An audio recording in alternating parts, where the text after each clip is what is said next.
क्या करें, ट्रैफिक वाले छोड़ते ही नहीं है। ट्रैफिक का नहीं छोड़ते, जिंदाबाद मेरा बच्चा।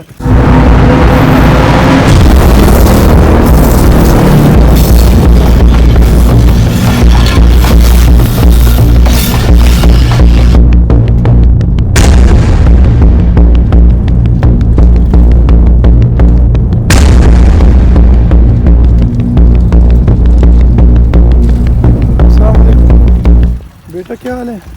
आपकी कितनी उम्र होगी? मेरी 18 साल। तो आपका लाइसेंस तो नहीं होगा? नई शनाख्ती कार्ड अभी बनने के लिए दिया है। अच्छा, तो इसका नंबर प्लेट लगा हुआ है मोटरसाइकिल का? नहीं, वो आज अप्लाई किया, वो आज। जिंदाबाद बच्चे। पढ़ते हो, स्टूडेंट हो? जी। अच्छा, आप कितना ख़तरनाक काम कर रहे हो, देखो। क्या करें, ट्रैफिक वाले छोड़ते ही नहीं है। ट्रैफिक का नहीं छोड़ते, जिंदाबाद मेरा बच्चा। ट्रैफिक पुलिस से बचने के लिए आप अपनी ज़िंदगी को दांव पे लगा रहे हैं ना।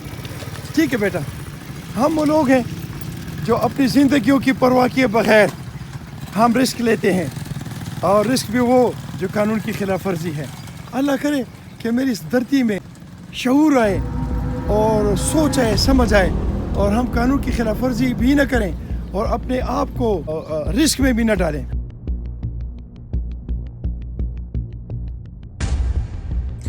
ये वो जगह है जहाँ के लिए शेख आफ्ताब साहब ने जलसे में वादा किया था कि मैं ओवरहेड ब्रिज बनाऊंगा और यहाँ के महमूदाबाद के और शकरदरा के लोगों के मसाइल हल हो सकेंगे। तो ये वो मसाइल हैं जिसकी वजह से हमने उनको रिक्वेस्ट की थी कि यहाँ पे ओवरहेड ब्रिज बनाया जाए।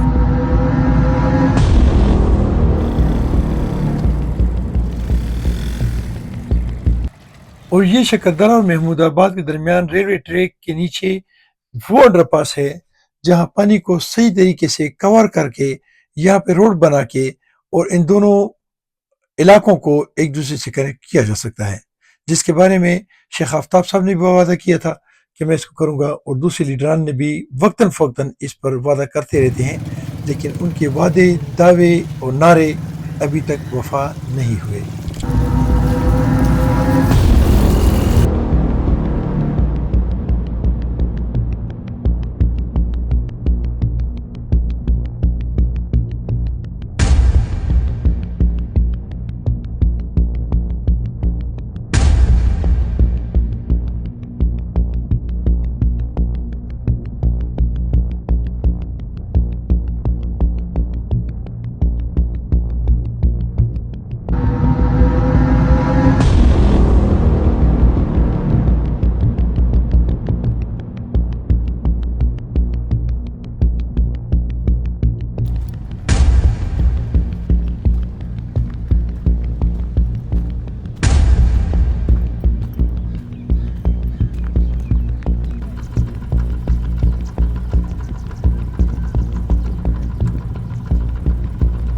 तो रिक्वेस्ट ये है कि इस मसाइल को हल करें।